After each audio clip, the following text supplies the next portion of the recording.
Well, I told you this was going to happen.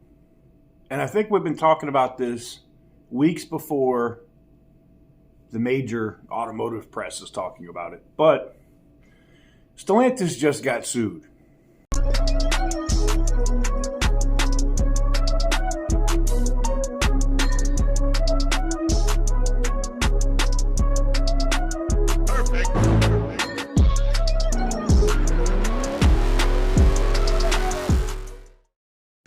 What is up, guys? Welcome on back to TK's Garage. And Stellantis has just been sued in New York. Why, you may ask? Well, it's pretty simple. I told you guys where there's smoke, there's fire, right? When you have that many law firms publishing ads saying if you feel like you were taken advantage of by Stellantis, or you feel like they didn't meet their fiduciary responsibility, fill out this form and contact us. I've been doing videos on this for weeks. Called it again.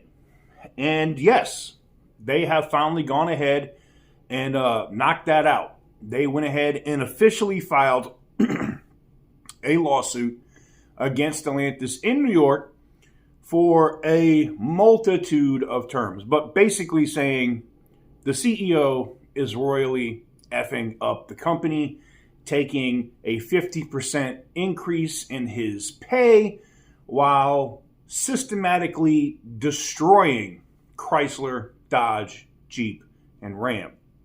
Now, there's a different video I'll talk to you about later today, but the UAW finally got off their ass and came out with some Hollywood-esque video, and it looks like the union's about to go to war with Stellantis.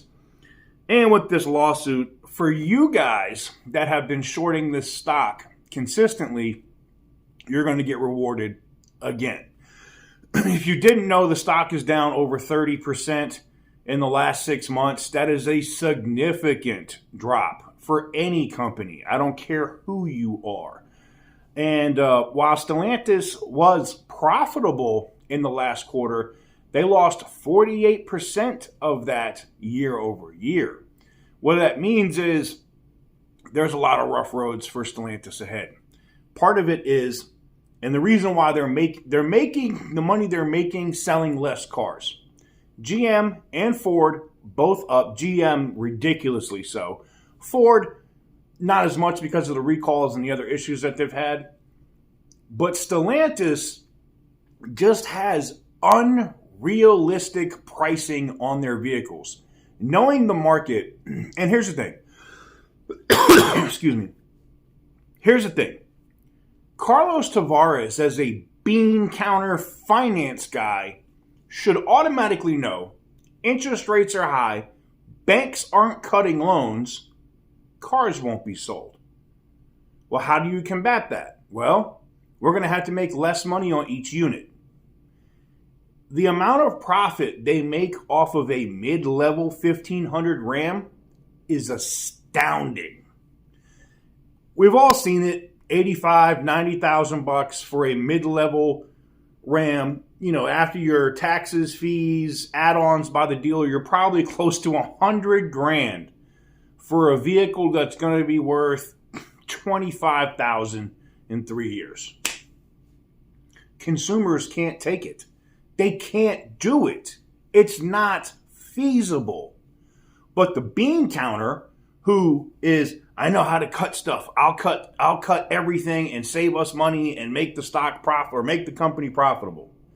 Yes, you made the company profitable, but at the same time, you destroyed the company. And now you've cut so many engineers, so many jobs, not reopen factories that you promised you were going to do, all this other stuff and the layoffs, that the public is done. They don't care. And the people that invested in the company, a lot of them, after the merger, Mopar people that already had maybe FCA stock and then just rolled with Stellantis, are like, this is bullshit.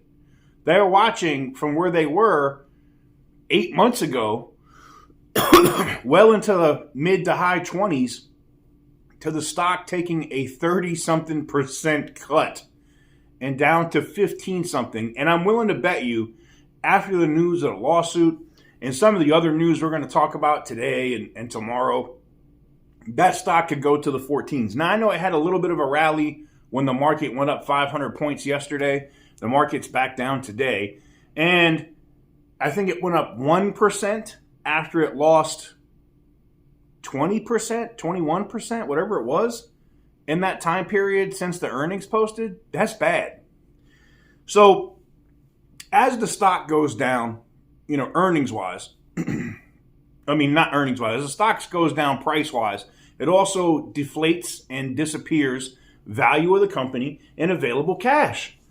Now, Stellantis, I think, knew this was going to happen. Carlos Tavares knew this was going to happen. This is why they pushed so hard to buy back so much stock. They wanted to mitigate this because they knew it was coming.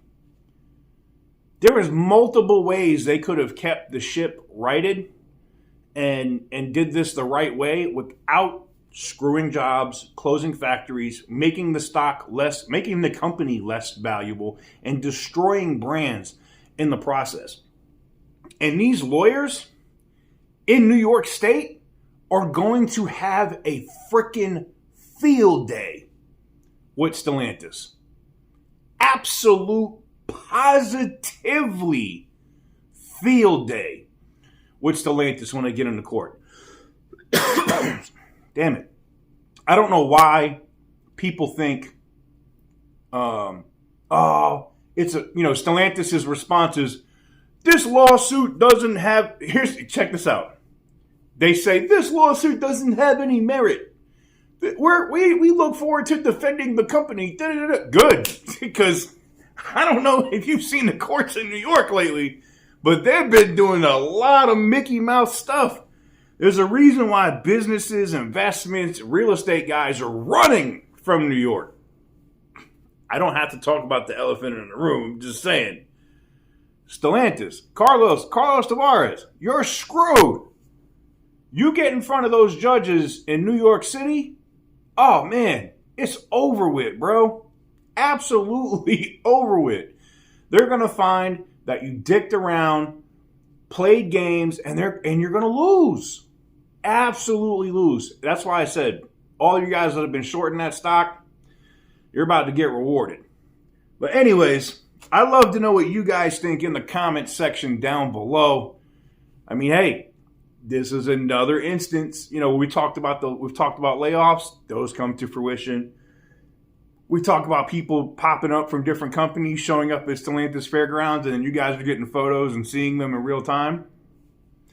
Every time we're talking about something here in that vein, at least when it comes to Stellantis, our track record's been pretty impeccable. I'm actually happy about that. Anyways, let me know what you guys think in the comments below. Smash that thumbs up button if you haven't already. That's all I ask. Hit the subscribe button if you want to see more videos and stay on top of news in the automotive industry.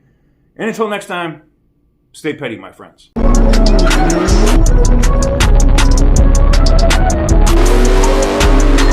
Whoopee!